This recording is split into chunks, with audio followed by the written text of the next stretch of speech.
राधे राधे, जय माता की भक्तों। आप सभी का स्वागत करती हूँ स्पिरिचुअल ज्ञान साधना में और आप सभी से अनुरोध करती हूँ कि स्पिरिचुअल ज्ञान साधना को सब्सक्राइब कर लीजिए और बेल आइकन को प्रेस कर दीजिए ताकि आपको नई नई वीडियोस का नोटिफिकेशन। देहि सौभाग्यम आरोग्यम देहि में परमम सुखम रूपम देहि जयम देहि यशो देहि दिशो जयी। धनतेरस 2023 में कब है, तो आज हम धनतेरस के विषय में ही बात करेंगे। धनतेरस पर क्या क्या खरीदना शुभ रहता है और हमें क्या खरीदना चाहिए। धनतेरस का त्यौहार क्यों मनाया जाता है, क्या हम ऐसा करें जो कि हमारे घर के दुख दरिद्रता है, जो गरीबी है, जो धन की कमी है वो दूर हो जाए। और धन आता तो बहुत है किंतु रुकता नहीं है, मन अशांत रहता है, मन बेचैन रहता है, या हम परदेश में रहते हैं, दूर रहते हैं। धनतेरस पर क्या खरीदना चाहिए, क्या नहीं खरीदना चाहिए, हमारी परंपरा क्या है और धनतेरस क्यों मनाया जाता है, बहुत सारी जानकारी आज के हम इस वीडियो में देने वाले हैं। वीडियो को बिना स्किप किए ध्यान से देखिएगा, वीडियो बहुत अधिक महत्वपूर्ण होने वाली है। जय माता की, राधे राधे। कैसे आप सभी लोग, आशा करते हैं सभी लोग बहुत अच्छे होंगे और बताने के लिए कमेंट में जय माता की, राधे राधे अवश्य लिखिएगा। और जब आप जय माता की, राधे राधे या फिर हर हर महादेव कुछ भी ऐसा लिखते हैं ना, तो हमें बहुत अच्छा लगता है और बहुत अधिक मोटिवेशन मिलता है और वीडियो बनाने में बहुत आनंद आता है। तो चलिए प्रारंभ करते हैं आज की वीडियो। उससे पहले आप सभी से एक रिक्वेस्ट करते हैं कि अगर आपने अभी तक हमारे चैनल को सब्सक्राइब नहीं किया है तो जल्दी से कर लीजिए और बेल आइकन को प्रेस अवश्य कर दीजिए ताकि आपको नई नई वीडियोस का नोटिफिकेशन मिलता रहे। और आप सभी का बहुत बहुत स्वागत करते हैं स्पिरिचुअल ज्ञान साधना में।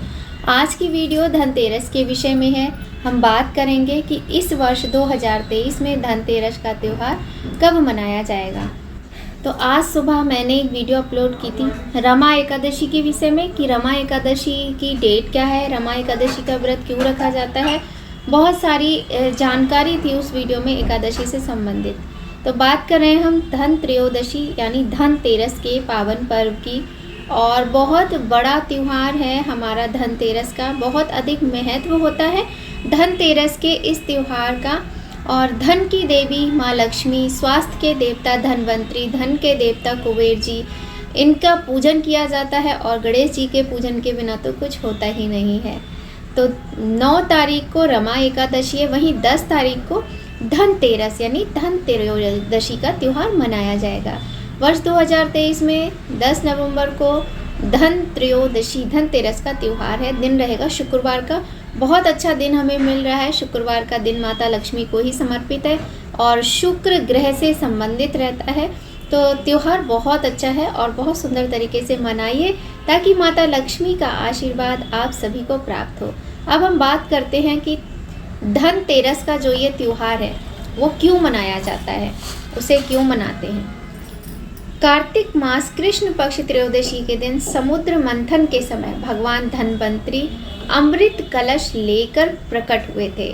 देखिए, जो आश्विन मास की पूर्णिमा होती है यानी शरद पूर्णिमा, उसमें उस दिन क्यों मनाते हैं, क्योंकि माता लक्ष्मी उस दिन समुद्र मंथन से प्रकट हुई थी, है ना। और चंद्रमा 16 कलाओं से परिपूर्ण होता है शरद पूर्णिमा के दिन। उसी प्रकार से समुद्र मंथन से ही कार्तिक मास के कृष्ण पक्ष की त्रयोदशी के दिन भगवान धनवंतरी अमृत कलश लेकर प्रकट हुए थे। हम सभी जानते हैं कि समुद्र मंथन के समय जो विष निकला था उसे हमारे महादेव ने विष का पान किया था और अमृत कलश लेकर हमारे भगवान धनवंतरी प्रकट हुए थे। इसलिए इस तिथि को धनतेरस या धन त्रयोदशी के नाम से भी जाना जाता है। भगवान धनवंतरी कौन है? भगवान धनवंतरी भगवान नारायण का ही एक रूप है। भगवान धनवंतरी जब प्रकट हुए थे तो उनके हाथों में अमृत भरा हुआ कलश था।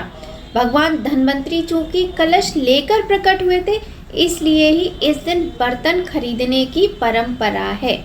कहीं कहीं मान्यता है, यह भी कहा जाता है कि इस दिन धन खरीदने से उसमें 13 गुना वृद्धि होती है। और धनतेरस के दिन धनिया भी खरीदा जाता है। बहुत सारे लोग धनिया खरीद कर लाते हैं और दीपावली की पूजा में माता लक्ष्मी के सम्मुख रखते हैं। उसके बाद वो उस धनिया के बीजों को दीपावली के बाद अपने घर के गमले में, क्यारी में या फिर बगीचे में बो देते हैं। इस दिन चांदी खरीदने की भी परंपरा है। कहने का तात्पर्य यह है कि धन त्रयोदशी, धनतेरस के दिन धन से संबंधित जितनी भी चीज़ें हैं, जैसे सोना, चांदी और चावल, चीनी, मिठाइयाँ, फल, बर्तन, पीतल, तांबा, ये सारी धातुएं और स्टील के बर्तन और नमक, ये सारी चीज़ें, झाड़ू का बहुत महत्व होता है। तो बहुत सारी चीज़ें हैं जिनको हम धनतेरस के दिन खरीदते हैं। क्यों खरीदते हैं? क्योंकि बहुत अधिक शुभ माना जाता है धनतेरस के दिन इस प्रकार की वस्तुओं को खरीदने से। कहते हैं 13 गुना उनमें वृद्धि होती है। इस दिन अवश्य ही खरीदना चाहिए। और जो वस्तुएं हमारी घर गृहस्थी में हमारे सुख सौभाग्य को दर्शाती हैं, हमारी घर गृहस्थी में चार चांद लगाती हैं, घर को सजाने की वस्तुएं, माता लक्ष्मी और भगवान गणेश जी की मूर्ति, ये सारी चीज़ें खरीदने की बहुत पुरानी परंपरा चली आ रही है। बहुत ही धूमधाम से, बहुत ही हर्षोल्लास के साथ, बहुत ही खुशियों के साथ धनतेरस का, धन त्रयोदशी का पावन पवित्र ये पर्व मनाया जाता है। बहुत सारी बातें हैं जो हमें आपके साथ करनी है और धनतेरस से संबंधित हम नई नई जानकारी लेकर आते रहेंगे और पूरी कोशिश करेंगे कि हम धन त्रयोदशी से संबंधित पूरी जानकारी आपको समय समय पर देते रहें, क्योंकि अब समय बिल्कुल भी नहीं बचा है। वैसे तो देखिए, धनतेरस पर हमने आपसे अभी अभी बताया बहुत सारी वस्तुएं खरीदने की परंपरा है, लेकिन क्या नहीं खरीदना चाहिए ये बात जानना भी अति आवश्यक है। तो धनतेरस के दिन प्लास्टिक, लोहे और कांच से बना सामान हमें बिल्कुल भी नहीं खरीदना चाहिए। यदि आपको आवश्यकता है तो आप त्यौहार से पहले खरीद लें और या फिर त्यौहार के बाद खरीद लें, किंतु धन त्रयोदशी के दिन इस प्रकार की वस्तुएं आप कदापि ना खरीदें। और सबसे अधिक जो परंपरा है, जो सबके बजट में भी होती है, जो हर व्यक्ति आसानी से खरीद लेता है, वो होती है चांदी। चांदी खरीदना बहुत ही शुभ माना जाता है और जिन्हें चांदी भी नहीं, जो लोग खरीद सकते हैं, जिनके लिए संभव नहीं है, वो बर्तन खरीदते हैं। इसके पीछे ये भी कारण माना जाता है कि जो चांदी होती है उसे चंद्रमा का प्रतीक माना जाता है और चंद्रमा और चांदी दोनों ही शीतलता प्रदान करते हैं और मन में संतोष रूपी धन का वास होता है। संतोष रूपी धन जिसके पास होता है उसके जीवन में खुशियाँ होती हैं, सुख शांति होती है। जहाँ संतोष है, देखिए हमारे पास कितना भी आ जाए फिर भी हमारे मन में ये रहता है कि कल हमारे पास साइकिल थी तो बाइक नहीं थी, बाइक खरीद ली तो कार नहीं थी, कार खरीद ली तो हम सोचते हैं नहीं अब तो BMW ही खरीदना है, BMW ले ली तो अब जगुआर खरीदना है। तो ये जो असंतोष होता है, ये असंतोष जब हमारे मन में होता है, संतोष नहीं होता तो कितना भी धन हमारे पास हो, कमी ही रहती है। कभी भी हमारे मन में संतोष का भाव नहीं आता है और हम परेशान ही रहते हैं। इसलिए संतोष रूपी धन जिसके पास है, जो व्यक्ति संतोषी है, वह परम सुखी है और स्वस्थ व्यक्ति ही संतोष से परिपूर्ण होता है। व्यक्ति का स्वस्थ रहना भी अति आवश्यक होता है। धन की कमी चलेगी, किंतु स्वास्थ्य में अगर कमी आ जाती है तो बहुत अधिक कष्टदायक होती है। ये वही व्यक्ति समझ सकता है जो इस प्रकार की चीज़ों को झेलता है ना। तो हमारे भगवान धन्वंतरी चिकित्सा के देवता हैं, उनसे स्वास्थ्य और सेहत की कामना के लिए प्रार्थना की जाती है, क्योंकि स्वास्थ्य और सेहत से बड़ा कोई धन नहीं है और इससे बड़ा कोई संतोष नहीं है। इस दिन दिवाली के लिए गणेश लक्ष्मी जी की मूर्ति खरीदना बिल्कुल भी मत भूलिएगा। और जैसे कि वैसे तो मिट्टी की मूर्ति खरीदने का बहुत अधिक महत्व होता है, किंतु कहीं कहीं क्या होता है कि बहुत से लोग और भी तरह की क्रिस्टल आदि की मूर्तियाँ भी खरीदते हैं। तो जैसी आपकी परंपरा उस प्रकार से खरीदिए। मिट्टी की मूर्ति का बहुत अधिक महत्व होता है। धनतेरस के दिन सिर्फ गणेश लक्ष्मी ही नहीं खरीदे जाते हैं, सिर्फ उनकी ही पूजा नहीं की जाती है। धनतेरस के दिन जो मुख्य पूजा होती है वो होती है भगवान धन्वंतरी की और श्री कुबेर जी की। धनतेरस के दिन खरीदारी के साथ साथ पूजा उपासना का बहुत अधिक महत्व होता है। खरीदारी तो हम करते ही करते हैं, किंतु पूजा और उपासना भी करते हैं। जो भी पूजा आपको करनी है गोधूली बेला में कीजिए, नहीं तो आप रात के समय भी पूजा कर सकते हैं। धनतेरस के दिन गोधूली बेला में उत्तर दिशा की तरफ। अब हम बात कर रहे हैं कि आपको धनतेरस के दिन किस प्रकार से पूजा करनी चाहिए और किसकी पूजा करनी चाहिए। तो धनतेरस के दिन आप ईशान कोण, उत्तर पूर्व की दिशा हो या फिर उत्तर की दिशा हो, अगर आपका मंदिर पूजा करने का स्थान किसी और दिशा में है तो भी आप दिशा का विशेष ध्यान रखिए। धनतेरस के दिन आपको उत्तर दिशा में या ईशान कोण में, उत्तर पूर्व दिशा में एक चौकी या फिर पटला लगाना है और सबसे पहले वहाँ गंगा जल के छींटे देने हैं, उसके बाद चौकी लगानी है या पटला लगाना है। और उसके बाद देखिए, आज हम ये नहीं कहेंगे आप अपने मंदिर में ही पूजा कर लीजिए, ये पूजा आपको अलग ही करनी है चौकी लगाकर, तो आपको विशेष ध्यान रखना है। उसके बाद आप चौकी पर भगवान धन्वंतरी का चित्र या फिर भगवान धन्वंतरी का कैलेंडर या फिर उनकी मूर्ति आप ले लीजिए। धन्वंतरी भगवान कौन है? हमारे नारायण हैं। अगर आपके पास कुछ भी नहीं है तो आपके घर में जो भी विष्णु भगवान की प्रतिमा हो, विष्णु भगवान का चित्र हो, तस्वीर हो, आप उनको रख लीजिए चौकी पर। इसके अतिरिक्त जो धन के देवता भगवान कुबेर हैं, उनका भी आपको प्रतिमा या फिर चित्र जो भी है वो स्थापित करना है। इनको आसन देना है तो पुष्पों का आसन दीजिए, अक्षत का आसन दीजिए। और हाँ, एक चीज़ और हम आपको बताना भूल गए, धनतेरस के दिन जब आप सारे बर्तन लेकर आते हैं ना, तो मिठाइयाँ भी अवश्य लेकर आइए। मिठाइयाँ नहीं तो आप खील, बताशा, खील जो कि धान का लावा कहा जाता है, खील, बताशा और जो वो चीनी के बने हुए खिलौने होते हैं, इस प्रकार की वस्तुएं आप लेकर आइए। और जब भी आप बर्तन खरीदते हैं ना, तो उसमें कुछ मीठा रखकर ही लाइए। तो अब हम बात कर रहे थे कि धनतेरस के दिन पूजा कैसे करें। तो आप पटला बिछा लीजिए, उस पर भगवान कुबेर धन्वंतरी जी को आपने रख लिया। अब आप वहाँ पर उनकी पंचोपचार विधि से पूजा कीजिए, उनको धूप, दीप, नैवेद्य सब कुछ चढ़ाइए, कुमकुम, अक्षत और हल्दी, रोली, उनसे टीका कीजिए, उनकी आरती उतारिए। मंत्र आपको आता हो तो बहुत अच्छा है, नहीं तो कुबेर जी का स्तोत्र होता है, धन्वंतरी स्तोत्र होता है, आप उसका पाठ कीजिए। देखिए, स्वास्थ्य सबसे बड़ा धन है, बार बार हम कह रहे हैं, ये पूजा बहुत ही आवश्यक है। तो भगवान धन्वंतरी से अपने और अपने समस्त परिवार के जनों के स्वास्थ्य के लिए कामना कीजिए।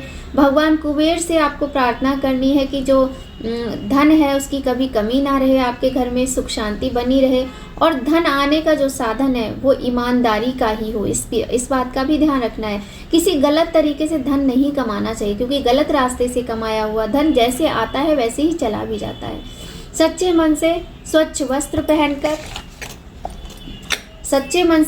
वस्त्र पहनकर बहुत ही प्रसन्नता के साथ, बहुत ही खुशी के साथ अपने घर में अपने परिवार के साथ, अपने परिवार के सदस्यों के साथ पूजा अर्चना कीजिए पंचोपचार विधि से। और फल, मिठाई चढ़ाइए, पुष्प चढ़ाइए। क्षमा कीजिए, कैमरे में ना कुछ हो ही रहा है। बहुत अच्छी तरह से भगवान की पूजा कीजिए, अपने परिवार के समस्त जनों के स्वास्थ्य के लिए प्रार्थना कीजिए। और इस प्रकार से पूजा करनी बहुत ही आवश्यक है। आप चाहे गोधूली बेला में करें या फिर रात के समय करें। और जो खरीदारी है ना, वो भी अपनी सुविधा के अनुसार लोग कर लेते हैं, लेकिन रात को ही करनी चाहिए। इस दिन झाड़ू लाना भी बहुत ही आवश्यक होता है। और हम आपको देखिए अभी कुछ दिखाते हैं। धनतेरस के दिन हमें ना चावल भी खरीदने चाहिए। चावल खरीदना बहुत ही शुभ माना जाता है। इसके साथ ही देखिए, धनतेरस के दिन नमक खरीदना भी बहुत शुभ माना जाता है। ये नमक है और ये हमने कांच की बोतल में रखा हुआ है। कहते हैं नमक को कांच की बोतल में ही रखना चाहिए, और ये सेंधा नमक है। इसके अतिरिक्त फल खरीद के लाइए, मिठाई खरीद के लाइए, खील, बताशा, खिलौना जो होता है वो लाइए। और ये देखिए, ये है चांदी का दिया। तो अगर आपके पास धन है, अगर आपकी सामर्थ्य है, तो आप इस तरह की वस्तुएं भी पूजा पाठ की खरीद सकते हैं। चांदी का लोटा खरीद सकते हैं, ग्लास खरीद सकते हैं। और कुछ नहीं खरीद सकते तो आप चांदी का सिक्का खरीदिए। और चांदी का सिक्का खरीदते समय आपको इस बात का ध्यान अवश्य रखना चाहिए कि जो सिक्का लीजिए ना, वो गणेश लक्ष्मी जी वाला यदि आपके पास पहले से है तो मत लीजिए। और आप सिंपल सा सिक्का ले लीजिए, क्योंकि वो आपके जो कभी कभी होता है काम आ जाता है। हमारा कभी कभी टाइम अच्छा नहीं होता है तो उस समय पर काम आ जाता है, क्योंकि जिस पर भगवान अंकित हैं, जिस पर गणेश जी, लक्ष्मी जी अंकित हैं, वो तो हम अपने पास से कहीं जाने नहीं देंगे, है ना। और इसके अतिरिक्त आप इस तरह की आरती के दिए भी खरीद सकते हैं। ये पीतल के हैं। पीतल के खरीद सकते हैं। उसके अतिरिक्त आप इस तरह की तांबे की प्लेट खरीद सकते हैं, बहुत ही शुभ माना जाता है। पीतल के अलावा यदि आपकी सामर्थ्य है तो आप सोने की वस्तुएं भी खरीद सकते हैं, क्योंकि आज के दिन आप जो भी खरीदेंगे उसमें 13 गुना वृद्धि होनी है। तो आप सोच समझकर अपने अकॉर्डिंग खरीद लीजिए। और भगवान के यदि आप अपने लिए वस्त्र लेना चाहते हैं तो भी उत्तम है। देखिए, कुछ भी अच्छी चीज़ जो शुभता की प्रतीक चीज़ें हैं वो आप खरीद सकते हैं। वस्त्र देखिए शुभता के प्रतीक ही माने जाते हैं, क्योंकि वस्त्र हमारे शरीर को ढकते हैं, हमें सुंदर बनाते हैं, है ना। और बहुत अच्छे तरीके से इस त्यौहार को मनाया जाता है। तो आप तांबा, पीतल, चांदी कुछ भी खरीद सकते हैं। चावल भी खरीदिए, भले ही आप 1.25 किलो चावल खरीदिए, किंतु खरीद लीजिए। गेहूँ खरीदिए। गेहूँ चावल खरीदने का विधान बताया गया है कि अनाज जो होता है, अनाज अवश्य खरीदना चाहिए। और आपको एक बात हम बताएं, जब दीपावली होती है तो आप जैसे इस तरह से ना चावल में, अगर गणेश लक्ष्मी जी आपके पास चांदी के हैं तो बहुत अच्छी बात है, नहीं तो आप चांदी का ये सिक्का ले लीजिए। इस तरीके से चावल में रखकर ही इनकी पूजा कीजिए, अन्न धन की कमी ना रहे। माता लक्ष्मी की कृपा से आपके घर में अन्न धन की किसी भी प्रकार की कोई कमी ना रहे और सदैव ही सब कुछ अच्छा रहे, आपकी रसोई का भंडार भरा रहे, इस प्रकार से कामना हमें करनी होती है। और झाड़ू अवश्य खरीदनी चाहिए। झाड़ू भी लक्ष्मी माता का ही एक स्रोत माना जाता है, तो झाड़ू भी अवश्य खरीदनी चाहिए। अपने घर के कोने कोने की सफाई कर लीजिए, और बहुत आवश्यक होती है दीपावली पर सफाई आदि करना। तो इस प्रकार की जानकारी आज हमें आपको बतानी थी। और आप एक बात का विशेष ध्यान रखिए कि आप जो भी बर्तन लेकर आते हैं धनतेरस के दिन कोई भी बर्तन आपको खाली नहीं लाना है। कटोरी ला रहे हैं, प्लेट ला रहे हैं, जो भी ला रहे हैं, आप उसमें फल या फिर मिठाई और कुछ नहीं तो बताशा या फिर गुड़ रखकर ही ले आएँ, किंतु खाली बर्तन ना लेकर आए, है ना। तो इस प्रकार से धनतेरस क्यों मनाते हैं, धनतेरस के दिन क्या हुआ था देखिए। और आप इस बात का विशेष ध्यान रखिए कि धनतेरस पर आपको भगवान धन्वंतरी की पूजा अवश्य ही करनी है, क्योंकि स्वास्थ्य से बड़ा कोई धन नहीं। यदि आप स्वस्थ हैं तो धन आ ही जाएगा। आप स्वस्थ रहेंगे तो धन भी कमाएंगे, और आप मेहनत करके धन कमा कर लेकर आएंगे।